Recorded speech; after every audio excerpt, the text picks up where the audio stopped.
Howdy gang, in this short episode of Pool School, I'm going to show you just how easy it is to either raise or lower the pH of your pool water. So what do you say we jump right in?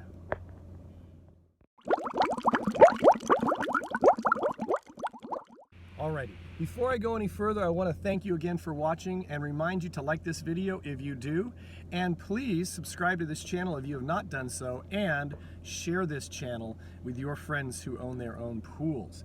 Anyway, so again, I'm going to make a couple caveats here when it comes to pH and alkalinity. It's been my experience in Arizona that usually with pH and alkalinity, they usually go side by side with their levels. That's been my experience in Arizona. Now, I know that that experience is different for other people, so that's why I made this video and the subsequent video, which is about adjusting the alkalinity.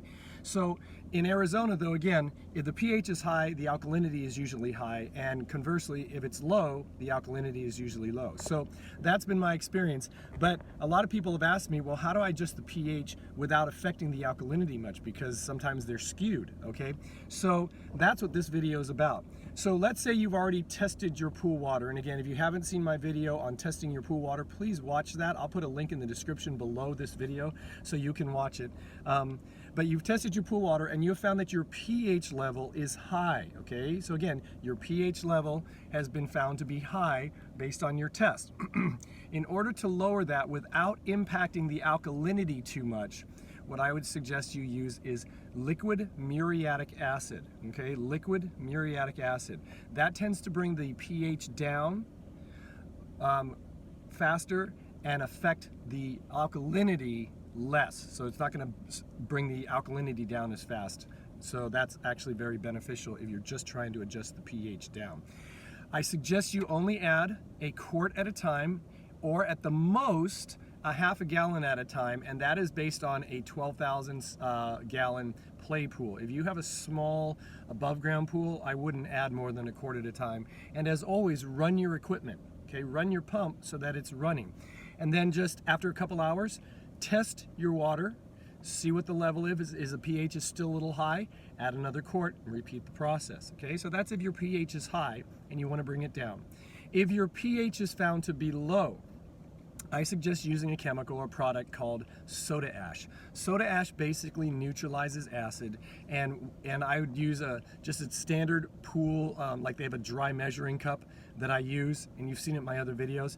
Basically add about a pound of soda ash and distribute it around the perimeter of your pool with the equipment running so it disperses the chemical through the pool.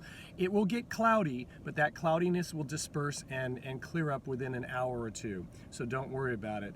And then after that, again, 1 pound at a time, test your water, see if your pH is back up. If not, repeat the process and add another pound and run the system. So that is really all there is to adjusting your pH up or down. Remember, if it's high, and you don't want to affect the alkalinity much, add liquid muriatic acid no more than 1 quart at a time.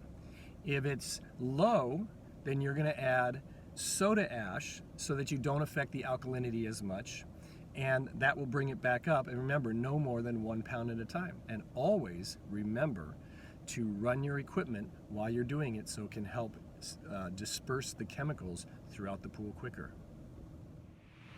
So gang, there it is, my short lesson on adjusting the pH level of your pool water up or down without impacting the alkalinity too much. Again, it's not a really hard thing to do. If it's high, add liquid muriatic acid. If it's low, add soda ash. And again, remember the amounts that I told you, no more than a certain amount, and always run the equipment while you're doing that so it'll help distribute the chemicals through the pool quicker. If you have any comments or questions, you can always put them in the comment section below this video, or if you'd like, you can email me directly. As always, my email address is going to come across the bottom of the screen. It's kennypoolschool@gmail.com. Once again, kennypoolschool@gmail.com. I want to thank you for watching. Remind you again to like this video and subscribe to this channel if you haven't done so, and share this channel with your friends. And I'm going to do another video very soon on adjusting the alkalinity only of your pool, because I've had comments about that. How do I adjust the alkalinity without affecting the pH? So until then, may I remind you to have fun, be safe, and always watch those kids around water. And I will see you next time.